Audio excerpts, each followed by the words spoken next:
This is the Balanced Advisor Podcast with Dr. Travis Perry, helping financial advisors like you achieve balance in their lives.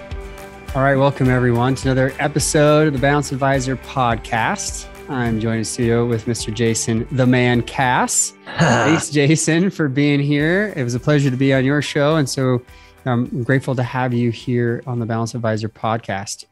Well, I'm happy to be here. I love doing podcasts, as you know. So I go on these streaks where I do a bunch and then I don't do any. I haven't done it in a while. So Travis, I'm looking forward to this. Great. We'll oil you back up, get out of the rusted situation here on the podcast being interviewed, right? You're so good at doing the interviewing. So this is great to have you back in the podcast here. I like it. Well, I always like to tell people, let them hear from you firsthand how you got in the industry. How did you get into serving insurance agents, financial advisors? So I'll let you take that away.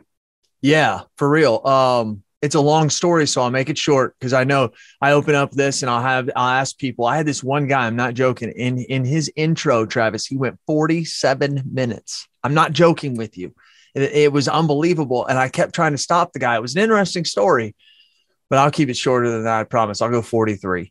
No, I am my father-in-law, who I'm still married to his daughter today. He was a successful insurance, told me when I was 17 at the dinner table, he said, boy, you need to be insurance when you get older. I said, I'll never do that one day in my life. 9/11 happened, kind of shook my world, figured out, hey, I'll try this insurance thing. I did. I was really good at it. Jumped through a couple of agencies, started my own in 2010. And now I have 3 locations in Southern Illinois. I'm actually, if you're in St. Louis, Missouri, go right across the river. And that's where I am. I drive 10 miles. I can see the arch. But I'm in the Illinois side. Along the side of that, or running parallel to that path, I was the chairman of the National Young Agents for the Big I. And because of that, I would go down and do speaking. And back in 2009, 2010, and 11, I was using Facebook to sell insurance. And that was like blowing people's minds. So I ended up starting a podcast because as I would speak, people would tell me things that they wanted to say. And I said, why don't you say it? They said, you have the microphone. So I thought if I could create a microphone podcast, keep in mind at the time, very few of these were out. And I could bring these people on and they could tell their ideas and boom, we could make forward change and momentum in the greatest industry God ever created, the insurance industry. And so I was like, well, let's do that. And then I wrote a book, Amazon best-selling book in 2015 called Customer Service is Just Foreplay. It's the modern customer experience that will separate you. So that I did that. And then I created Agency Intelligence in 2018. Which now we are we generate content and create content for the insurance industry. I have a private mastermind that agents part of. I also do Brain Share, which is Brain Share is an annual event that I hold. So I do all that through Agency Intelligence. And I do that by being able to be balanced by delegating tasks and understanding that I need to let go of things so that then I can do the things that are important, which is being balanced. And that's one form of it. So there you go. I hope I did that in under like 2 or 3 minutes, but that's kind of my parallel path. I mean, it was like 2 minutes and 42 seconds, but boom, boom, boom. Actually, I have no idea. I think that was you actually set the record of the shortest bio that I've ever gotten from anyone on the show so far. So Jason the man Cass, I mean, it still says record, but I appreciate that. Yeah. No problem. It's always interesting to see how people get into the industry on the insurance side or the financial advising, wealth management side. But I love what you do. I love your heart. And I love that you're in it, like all in. And we are going to talk balance today. So we're going to absolutely hit on why that's so important to you. But first, what is your definition of balance? When you say, man, I'm doing this, I'm delegating so I can get balance. What is balance to you? To achieve true enlightenment, one must be balanced. I'm not a philosopher or anything. If anybody knows me, I'm saying that facetiously as saying that, but the words I'm saying are truthful. If you want to be happy, you must be balanced. So what does that mean? That actually means a lot for everybody, a different thing for everybody, right? It really, truly does. knowing that I'm building my IRA in an ethical, methodical way that I control helps me achieve enlightenment. And I have to achieve balance through that. So I have to look at my spiritual life. I have to look at my mental, my physical, my mental, emotional, and how do we balance between all those? That's really the tough thing that we're trying to do. And so we have each one of those phases, but to say, what is my definition of balance? Very, very, very tough thing to do. But I think it's trying to achieve enlightenment, I guess, would be the best way. That's probably the worst thing, at worst definition ever. But that's about the best way that I would say it. Everybody has a different definition. This is why I know this is crazy. It's great. Like I've heard probably 400 different definitions, and some patterns. Probably the biggest pattern I've seen is just living your potential, enlightenment, happiness. Like that is absolutely aligned with what we teach and what I've seen. So I love that. So knowing your definition, and as an advisor to other advisors, and as an advisor yourself, what do you think some of the biggest issues that you face trying to achieve this balance, have shown up in your personal life? Like get real with us. What has it been for you? Even if you've overcome, even if you've dealt with them, which I'd love to hear how, but what's been some issues for you? I'm a workaholic. I remember when my friend used to say to me, his dad was a workaholic. I didn't understand what that meant. Like, I remember thinking to myself, I'm thinking, how is Alan? And how is he a workaholic? Like, I don't understand what that means. Like, he would just really love to do it. I'm a workaholic because I don't have a job, right? I'm a workaholic because I don't have a job. I absolutely love what I do. And there's people out there that are listening right now, and you know exactly what I'm talking about. You absolutely love what you do. But I love my kids as well. But for me personally, this is something I've never shared with anybody, because this is something that's just occurred to me recently. For me, it is very tough for me. I think that I'm a very good father, but I think I'm far from the best. And I didn't have a father. Okay. So my father left. My father was very abusive with my mother, and my mom left him. So I grew up without a father. And I always thought that that wasn't a big deal, but I've also realized that I don't necessarily know how to be a father, and the reason I say that is that I see other fathers do things and I think, oh, that's a good idea. I didn't know that. If it's outside of sports, I sometimes have a tough time communicating with my own kids. That's just the God's honest truth about that. And I work hardcore, and I read books to try and fix that, the best that I can. But the truth is that when I'm trying to achieve balance, I have to achieve it between my business, which I absolutely love, and something that I have to learn to do all the time. And I think that's why a lot of people don't achieve that balance, is because it's just easier to stay where we are and take and just use our strengths and not try to improve our weaknesses. I've heard it said, double down on your strengths and forget your weaknesses. I like that saying, but also at the same time, it is cool to improve ourselves. That's one thing we can do as humans. That's really kind of different than other animals, so I hope that answers your question. Yeah, I like that you're saying, hey, it's a natural thing for me to be super excited and passionate about my business. And so you're spending your time there, right? It sucks you in. It's who you are professionally, right? But then you also know you love your kids, you love your family, and you're working hard to be better there. I mean, just like you are at being a better podcast host or agent or, advisor to other advisors. So I love that. It's a struggle for most everyone. I mean, most everyone. Yeah, that's a common story. I can only imagine. But every area of our life, and we'll talk more about that, is this. You know what I mean? Every area of our life. Yeah, 100%. Yeah, and as you're dealing with this, you mentioned reading some books. Men, we are a different creature.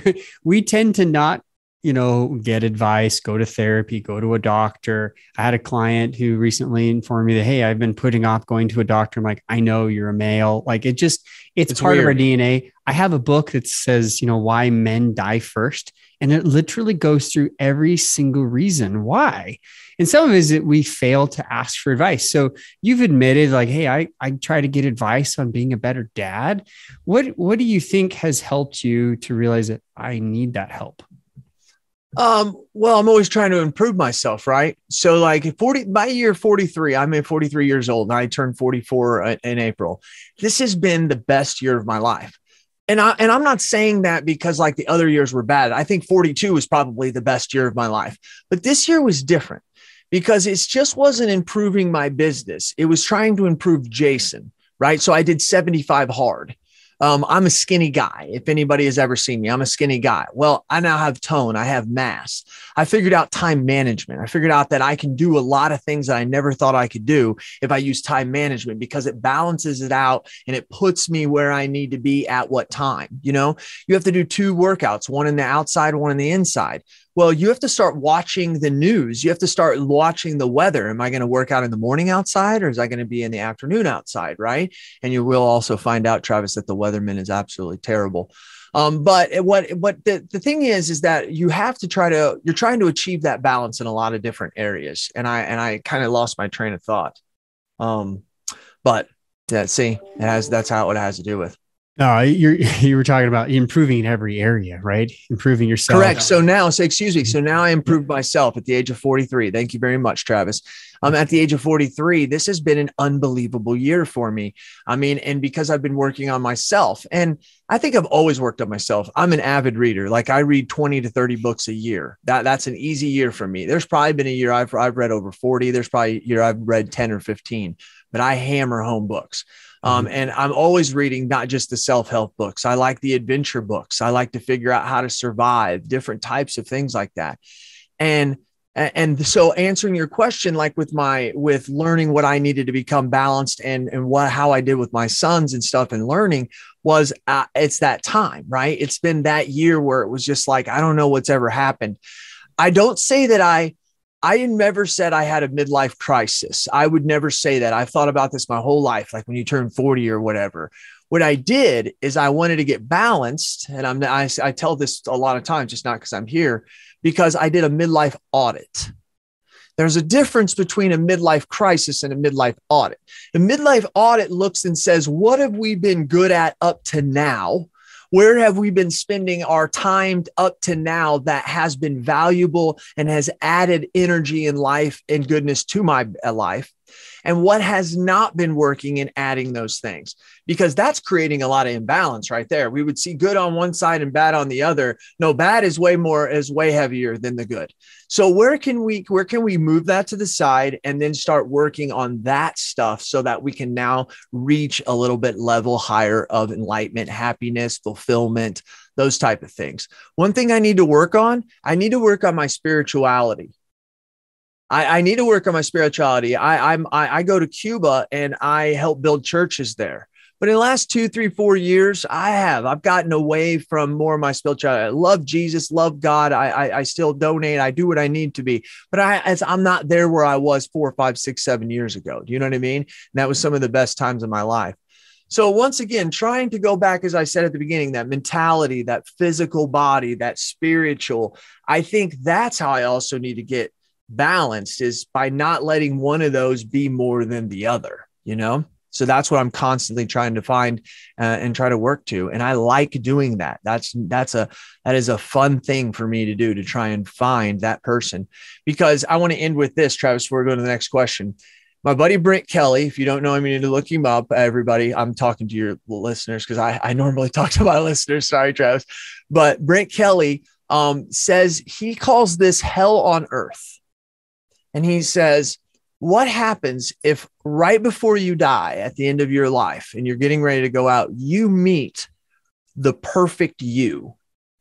You meet the person, the Jason Cass that made all the right decisions, that never decided to lie, never decided to ever cheat. And I had never decided to ever smoke, do drugs, drink alcohol, make the dumb decisions we made when we were 20, whatever it could be. And I'm not necessarily, that's all me. I'm just saying, what if that was you and you saw, that is the best version of you. What happens like that? And I think that that's what we're all trying to drive to. And to get to the best version of ourselves, we have to be balanced in those areas that I talked about. And I think that's the best version of us. And that's what I'm always trying to achieve. Yeah. It's interesting. I've done this for 15 plus years now, I've asked advisors, business owners, if they could tell me which areas in their life are most important to them. Business is always like, yeah, I love my business, but it's their physical health. It's their relationships with their family, and it's their spirituality. Boom, boom, boom. You hit on all three, actually. And, it's interesting that you would say spirituality, that's the area we really want to improve on, because I've actually done this I've done this in a group where I've spoken on stage and asked people, what is your highest priority? And it's number one by far. I had everybody stand up, and spirituality was number one. And so, you're among everyone else who's trying to do the same thing. Correct. Welcome to the club, Jason. It's like, hey, we're all trying to do this. And the answers are there. The guidance is there. Achieving balance through books, whatever it could possibly be. The answers are there. Reading about the Civil War will help you achieve balance in certain one of those areas of your life. I know that just sounds crazy, but it really happens that way because it changes who you are. You're correct. You're connecting neurons in your brain, whatever those things are. I'm not a brain doctor, but you're connecting those things that you didn't have before when you were thinking about how to achieve balance. And so that's why it's important that you're constantly doing that. And I mean, this always has been something I think about. It's not ironic that the average CEO reads 25 to 30 books a year, while the average human doesn't read one. That's something to be learned from. My mom told me my mom was an avid reader. And the reason is they didn't get there because they went to an Ivy League school. They went there because they applied the things that they learned at that school and outside of that to be able to get to that position. And anybody can do that kind of stuff. So it's all there. It's all free. It's books. Yeah, it's crazy. I would love to know like how many books I've read in my lifetime, but typically goals that I have for myself for a year, I'm usually reading 10 books in this area, 6 in here. Like I have that as my typical, goal. And I know a lot of advisors do. We now have Audible. We now have like Apple Books. We have all these places where we can get books read to us, and we can even, I like to work out and listen to books. I like to, when I'm in the car, I'm reading other books and listening to them. So it's, there's really no excuse anymore, right? It's almost 7 hours free. Average Audible, I think, is around 7 to 8 hours. Yep. So if you work out for 45 minutes a day, that means you can put a book down one every 10 days. Yep. You can probably you could one every 10 days, you can put down a book. I love it. Yeah, absolutely. If you're working out, you're going to the gym, you're keeping it, you're following the weatherman, like you're saying. So this is such a great idea. And I know that there's so many out there who agree with this, like just getting the books into your system. Now that said, I'm also a PhD. So I look at quantity and quality. How do you personally, Jason the Man Cass, how do you decide this is a book that's worth the read? This is a book that fits in my paradigm, or this is a book that maybe takes me outside of that paradigm, so it's worth reading. Like, do you have a system, or is it just kind of an emotional, I want to read this one, or it shows up on my Audible feed? I want to read this one, or it shows up. Now, something I've decided to do, since I get the points inside of Audible, so what I'll do is now if I hear of a book I want, I just go to Audible and I buy it immediately, and it sits in my library. And so then I'll go back through those. But every once in a while, I just get done with a book and then someone will happen to say something like Atomic Habits, what just kind of popped in last July. It's one of the best books I've probably read in a long time. It was phenomenal. It was instrumental for me getting through 75 hard. But yeah, so I do that, but I would also say, I want to say how it feels like 75 days at sea or 75 days astray or away. I can't remember. I read it it was about 6-7 books ago, which was about 3-4 months ago. And it's a gentleman who tries to go from Europe over to the Caribbean in his boat by himself. And on the first night gets hit in a wave, cracks his boat in half, and he sits in a dinghy for 74 days. And I thought to myself, like, I want to read this. No one told me to read it. I just happened to be going through. I can't even remember where I saw it. And I thought, and I thought to myself, like, I can learn something about how this dude sat in a dinghy in the middle of the ocean for 74 days and made it. Right. So I do have that stuff. I'm a very emotional person. So then I'll just get that stuff. But that's where I come into it. Now I do the business self-help books, but like, I also love Malcolm Gladwell. He comes out with something, I'll stop what I'm reading, because I do sometimes read 2 or 3 books. You probably do too. If you read a lot, you read multiple books. So I will go get Malcolm Gladwell if that guy comes out with something, right? So I've got those type of people that I'll go after as well, but no system. No, it's interesting because maybe your no system is the system, like just where you're feeling you need. Like, if it's Malcolm Gladwell, highest priority, boom, you're jumping on it. And yeah, this stuff is fantastic. Malcolm Atomic Habits is good. Yeah. Atomic Habits is great. There's now I want to read the 75 Days at Sea. And I think something just pulled up in my LinkedIn feed today about a guy who was out in the ocean, and maybe it was the same dude. So anyway, karma. The record, which terrible record, is like 128 days. They found this guy out there. It was crazy. It was crazy. Yeah, it's unbelievable to know. But anyways, wow, great suggestions. Since I've got you on this, if you could suggest one of Malcolm Gladwell's books, like this is the one to read. Blink.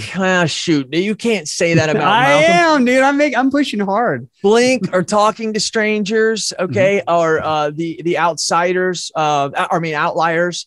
Outliers. Okay, Outliers. All right. Okay. You're gonna agree on that one. Outliers. Yes. Okay. Yes. You will find out that he did a thing of all the successful people and put them in a matrix and said, here are the things that make a successful person when you look at things out there. It's in that book that I came up with and I researched this a little bit more, but he talks about to become an expert, right? Is it in Outliers where he talks about to become an expert, you need to do something for 10,000 hours, right? That's right. And the research behind that was they actually found monks, and they surveyed monks. They did research on monks to find out at what point did they feel, after how much study of scripture and meditating and things like that, where they felt that they were successful at doing what they were doing. And it was like 7,000 something hours. And so Gladwell, I think, took it and said, okay, well, if we know that if you can do 10,000, like you're going to be past like this point. I think that was from Outliers. Maybe it is. Absolutely. Yeah. Because he talks about in there, like what makes outliers, what makes those people successful. What was the most amazing thing? And we won't keep going on because it is that good of a book though. It is When You Were Born. When You Were Born is a phenomenal time for very most successful. Example, people who were born in between 1954 and 59 were going in or in college around 1969, 70, or 71 when most mainframe or computers were being put into colleges. If you look at all the tech giants, the Bill Gates, the Gene Rukosiaks, the Steve Jobs, they were all the people that were in there. There's records that Bill Gates had over 10,000 hours on a computer before the university even was letting other students use it. So he was that, and that's what he talks about in there. So that's why I know exactly that's the book. And so it's a phenomenal thing to look at. Most baseball players were born in September and October because in America, that's the cutoff period. And so people don't understand that at the age of 4 or 5, your kid being 11 months younger than his classmate is a major deal. And so where your kid is born, it has a lot to do with Malcolm Gladwell's suggestion, not recommendation, his suggestion, hold your kid back 1 year. Because then they're the oldest. And overwhelmingly, those are the most successful kids just because they're the oldest in the class. Unbelievable book. Unbelievable. No, it's great. Now I'm going to reread that. Yeah, it's unbelievable book. Unbelievable book. Have you found yourself rereading that one? Do you find yourself going back to it and like, I just need to read it again? No, but I do have a process. On the first book of every year, I read John C. Maxwell, 21 Irrefutable Laws of Leadership. I realized with that book, which can help you achieve a lot of balance in your life, is that things just happen the way they happen. And you can actually, if you know what happens, if you understand the laws, you can tell the future. And I know that sounds funny, but I'll give you something that's unrelated, but is related. Gravity. If I throw something up and I say, hey, watch this, I'm going to throw this up in the air and it's going to come back down. Well, I did predict the future. We all know that's a law. We all know that's going to happen. But there's leadership things. And when you're leading your people, that they don't understand what's exactly going on. But by you protruding these leadership things, you can actually predict the way they're going to act and the way that they're going to be successful and stuff. And so in a way, you can predict the future. So it's pretty cool. I love that book. Love that book. Love that book. Yeah. Sorry. No, you're good. Well, we went off on some books. This is good, dude. I love books. I love books. And this is going to be a theme, and we're going to stay with this theme. I don't like to just jump around. I like to stay with this because I love this idea of the outlier. A lot of financial advisors, right? They want to be the outlier. They want to stand out. They want to be a thought leader. Mm-hmm. And there's like 65,000 financial advisors in America. There's probably more insurance agents. I don't know all the stats, but there's probably hundreds of thousands, right? So if you want to stand out, you want to be a thought leader. What a lot of people are trying to focus on is like push marketing, push social. But if they don't spend the time to work on them first, like if they don't get the education and they don't go deep in the trenches and get the 10,000 hours, I really feel that it's a disservice to then come out and say, "Oh, I'm a leader, I'm a thought leader yet." I'm just curious, what are your thoughts on that? Because you've helped a lot of other advisors, right? You've helped them in a lot of different ways. What are your thoughts on that? Coming back to the Malcolm Gladwell thing. Well, I mean, you ask a lot there. I think. So when someone's trying to be a thought leader, that is very difficult. And if they're going to try to, there are certain things that once again, that just make it to where when you were born, right? The other one is successful people usually come from military families. It's because they usually travel to other cultures, right?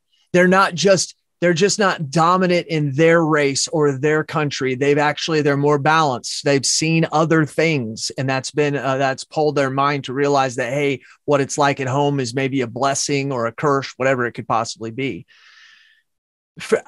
Upon helping other advisors, I mean, I'm helping them by the way that we're trying to craft and the way that we're trying to look at the industry, the way that they're going to run their business, the way InsurTech and technology is taking over, making sure that they're not, spending money at every little thing that they need to be doing. But I mean, as far as what another financial advisor could do to be that kind of thought leader, I don't think it's very hard.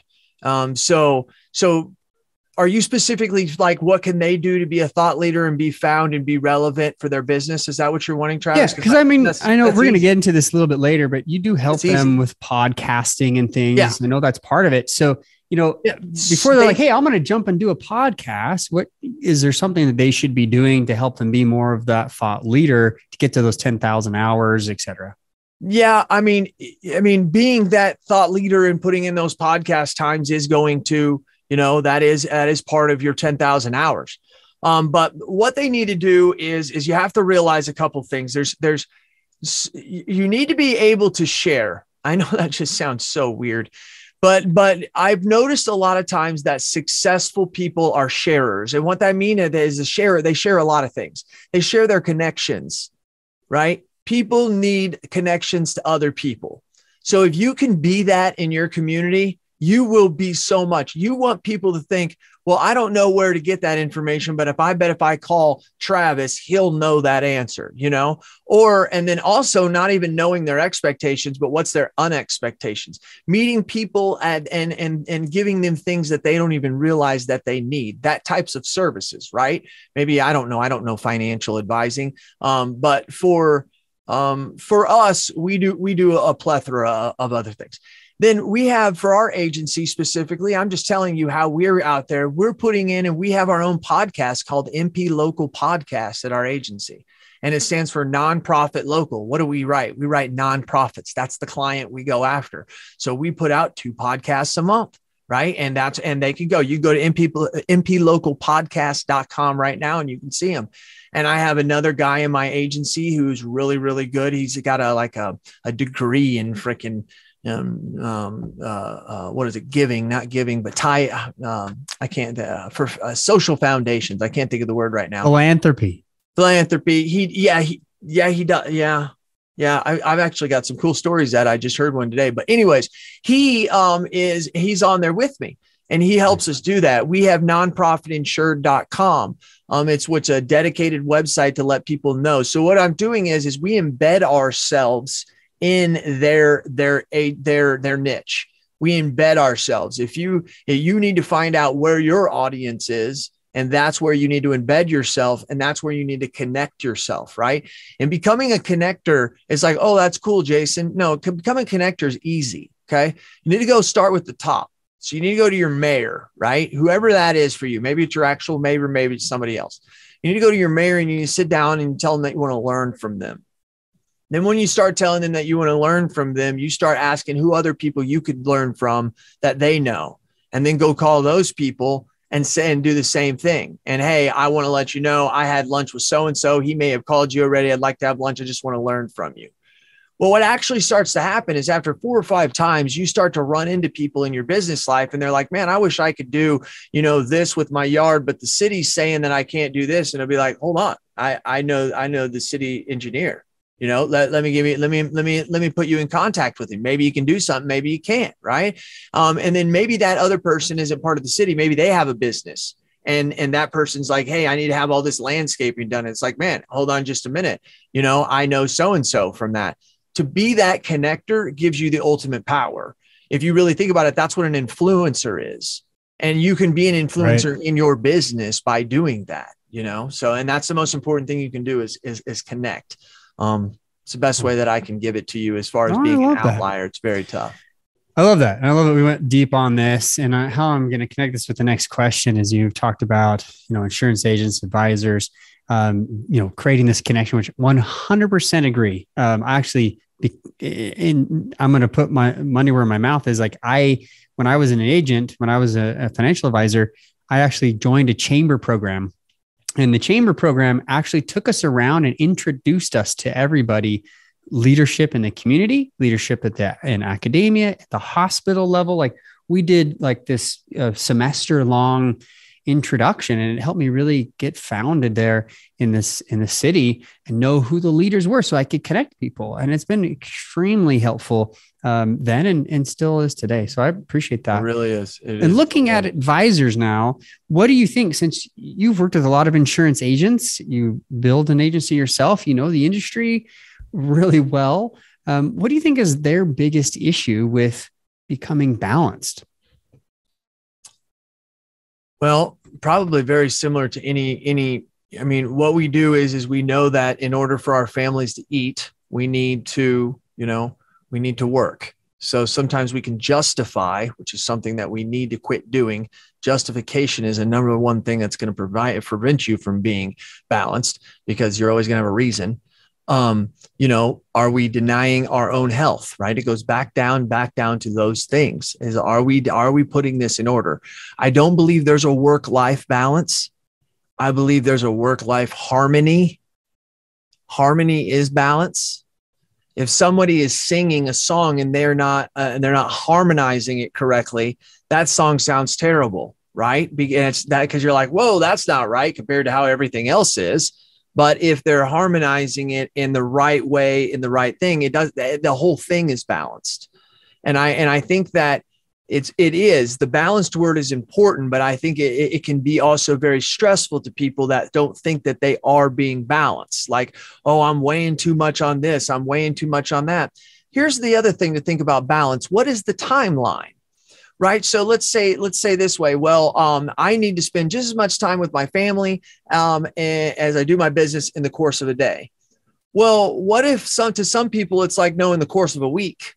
What if people are like, no, I judge it by the course of a month, right? So because I may be without my family. So what is your time frame for what you're trying to justify in your brain as being balanced, right? Let's just be realistic. If you're a truck driver, you can't base what your life work balance is off how much time you spend with your family a day.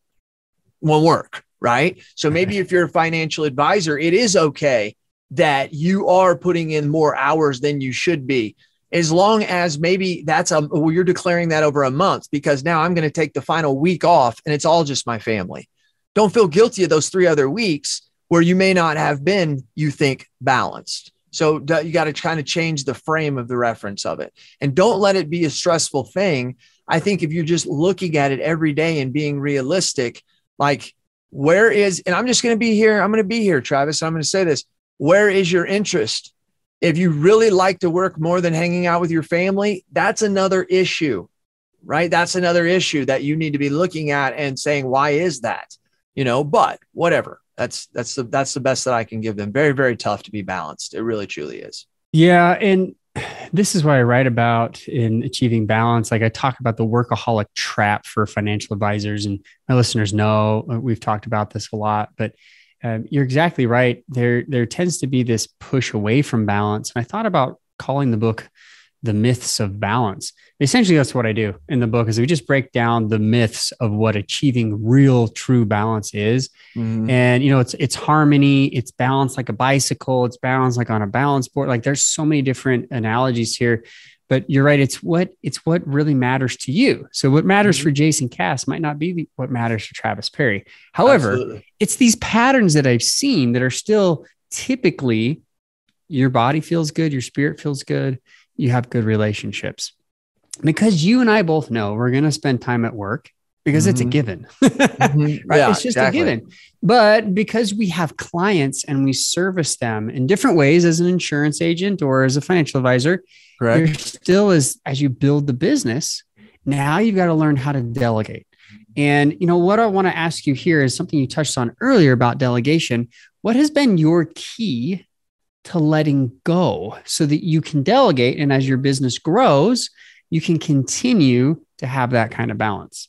Mine was actually an actual straightforward. I love this because Billy Williams, a very, very successful man, has an agency of 152 million in revenue. Yeah, in revenue, has a 1.1 billion in premium. This guy knows how to run agencies. Billy said to me one day, he said, Jason, the day you quit selling policies is the day your agency will explode straight up revenue wise. Now, what sense does that make? The day I quit selling policies is the day that we actually start really making more money than we are now. It has to do with we all hear, work on your business, not in your business, right? We hear that all the time. I know as an advisor, if you're trying to get better, you've heard that. Break that down. What does that mean? So I don't know how you work in financial advising, but it's probably pretty simple. But I'll tell you how we would do it in insurance, look at working on the business, and it'll make sense in your life. It has to do with the fact that everybody has a role. So my role as the owner is to give the technology, the resources, the tools, the processes to my team so that they can do their job. Okay. Add in whatever else you want, but that's my job. The team's job is to take care of the clients, and they should have all the technology, the processes, the tools. They should have all that from the job that I did. And then the clients have a job. The client's job is to pay the bills. Now, I know that sounds funny, but it works actually truthful, because if the client's not paying the bills, that means that my employees are not doing their job. And that actually means that's a leadership issue, because I'm not providing some kind of training, some kind of resource that's not enabling them to do their job. Now, yes, we all have employees who just don't want to do their job anymore, but that's not the majority.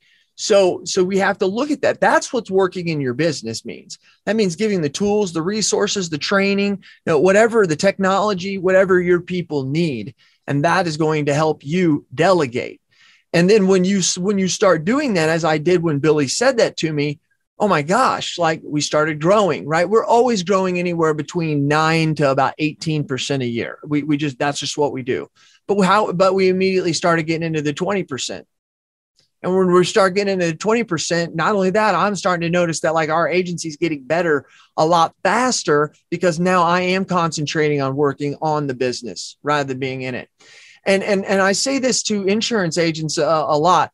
You can be an owner that sometimes produces, but you can't be a producer that's also an owner. You can't be a financial advisor and also be the owner. You could be the owner and sometimes you financial advise, because when you do it the other way, it doesn't work. Because see, now you're working in the business as a financial advisor while you should be working on it. So if you're working on it and then you occasionally work in it, that's a different mindset. So that's something that you can look as a financial advisor or as an owner of a financial firm. Yeah. No, it's really good delineation between business owner, financial advisor. I find that a lot of financial advisors will call themselves the firm owner, yet they're not really working in that role. And I think that's what you just you called everybody out on the carpet on this, and some will disagree. Some listeners will be like, no way, no, I can do both and I can balance it. And maybe some can, but really what they're doing is they're just giving part of their time to this, part of the time to that. What I find the ones who struggle the most are typically the firm owners who are still a financial advisor, who are still hanging on to that and they're not growing it. Why? Yeah. Yeah. The reason is because there's many, but majority of it is they can't imagine that someone can do it better than them. Well, that's the biggest issue, right? That's right. Is letting go, like you talked about before, letting go and delegating allows you that freedom to be able to do other things. 9 times out of 10, if you have the right people in your office, they can do it better than you. Yeah, it's if true. they can't do it better than you, then that means you have the wrong people in your office, and you probably only have them in there because they're good order takers to your dictatorship, right? So you say, hey, let's look in the mirror here. It's the only way we can get balanced and we can get real. We got to look in the mirror here. Yeah. And if that's the way that it is, Steve Jobs said, I don't hire smart people and tell them what to do. I hire smart people and have them tell me what to do. Right. See, are you able to do that? Because that's a big reason. Why are you going to be able to? And what's the reason why we want to delegate? Because we can then do the things we really, truly want to do. Boom. And see, here comes some financial advisors, though, going, oh, but what I really, truly wish to do is financial advise.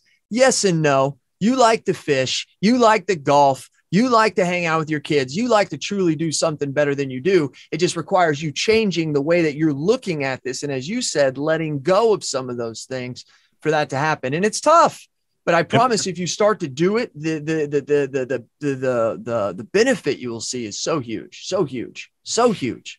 Yeah. And this is, again, really great advice, especially for those who are listening, who take this to heart, right? Because they're interested. They want to know how to grow this. You've done an excellent job. And there's others out there who've been saying these same patterns of advice on my show. When it comes to delegation, it's letting go. It's, focusing on what others can do better than you can. And, I hire not typically from skill. I'm usually hiring from good fit, from values place. Like, do we have the same values? Do we have the same goals? Are we going in the same direction? Are you going to fit in this culture? Good fit in the culture. I also hire from, really their attitude. Can they do something? I hired, several different people to fill different roles. And I found the ones that just have the better attitude. They can develop the aptitude. Right. Skill is important, but one question you can ask too. Yeah. I don't ask this, but Travis, my business partner, who's in charge of hiring.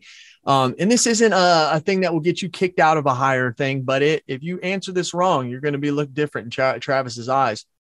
Travis is my business partner, listeners. I'm not talking about Travis Perry here, but he'll ask them about halfway through, do you feel lucky?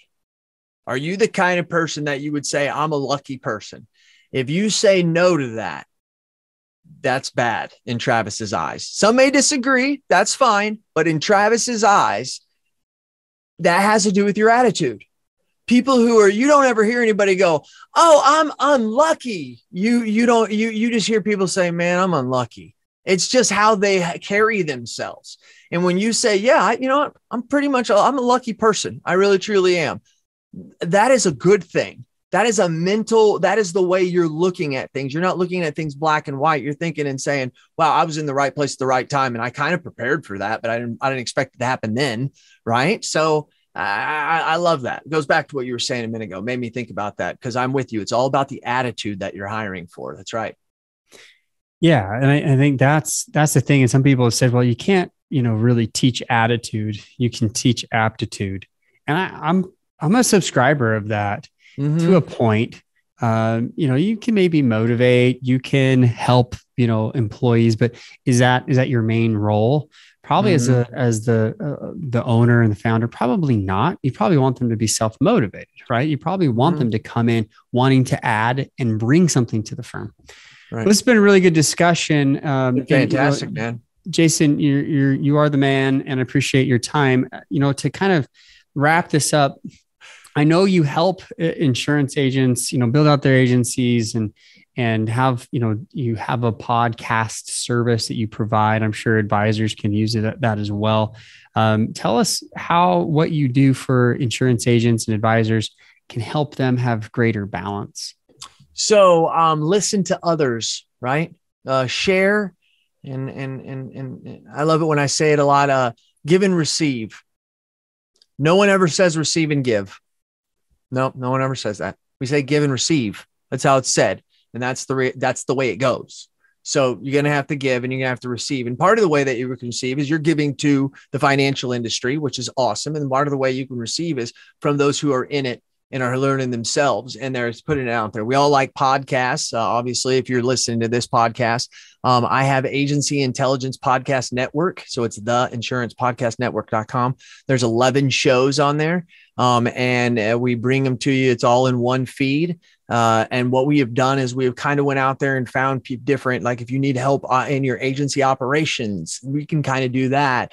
If you're going to be going from, if you just came from being a captive agent and you're going to being a independent, we have some stuff there. If you write this type of business, we have that. If you're a young guy, we have the MVP podcast with Mitch Gibson about how to do marketing and really try to get clients. And as you were saying, build that niche, be that influencer, be that person in that space. So there's a lot of things that we do there. We get about 72,000 downloads a month coming in there. We're really, really doing a great job. And I'm just going to tell you, I say this to you because I'm just telling you, I get the emails. Of agents. Holy cow. I never looking at a business like that. I never looked at it. I wrote a couple articles called the lies that we tell ourselves that prevent us from getting to the ultimate truth. As a financial advisor, the ultimate truth is the same exact things that it is to be an insurance agent. If you are successful in the financial industry, you are going to achieve 5 things that will give you that enlightenment. And I'll tell you what they are. They are financial freedom. You're going to make more money than any of your friends in the financial industry. You know that. All your friends are going to be talking about how they hate working at UPS, and you're going to be working 20 hours a week and you're making $180,000 a year. That's not normal, but that's what you get as a financial advisor. You get a flexible schedule after you build up your book of business, is what we would call it, whatever you guys call it. Once you get that, you get financial freedom. So we have financial freedom, flexible schedule. The second thing is it makes you someone in your community. It makes you a community leader, because to be involved, to build who you are as a financial advisor, you need to be involved in your community. Because you're making so much money, you can spend money on the community and giving back. Because you have more time, you can donate your time. So it makes you a community builder. Number 4 is it's going to make you an empire builder. Your book of business, you are the CEO of that. I don't care if you work as an independent financial advisor, you work for Edward Jones, whoever you are listening to this, you actually are the CEO, and that's the empire that you're building. Those people are buying from you. Don't ever forget that. And number 5, it makes you a mentor so that you can give back. The first 2 are about you, financial freedom and a flexible schedule. The next 3 are community builder, empire builder. Those are all about you giving back to somebody else and allowing. Also, what's important the most about number 4, I should have said, it's not that you're building an empire. It's that those people under you are also building their empire. And that's what you'll love to win more in life, is when you see other people win.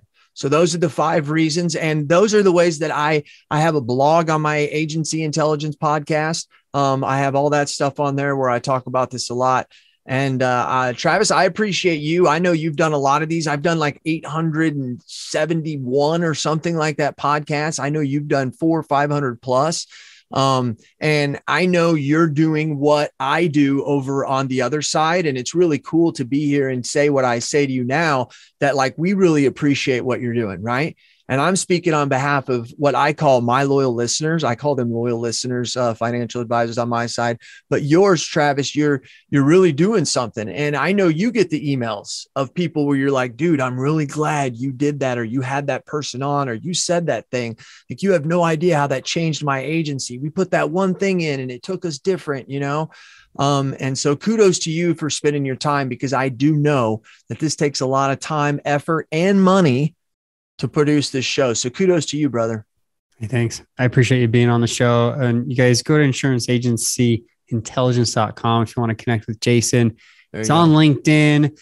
I do have a podcast episode on his show. You guys, I'll put that in the show notes as well as his website. So definitely connect and see, you know, if there's a fit, if something that Jason has or does, or follow, you know, his platforms there to help you be a better insurance agent, financial advisor. I know we have a pretty good mix as far as listeners go here. So thank you guys for paying attention. Thanks, Jason, for being on the show. Appreciate it. Thank you for asking, brother.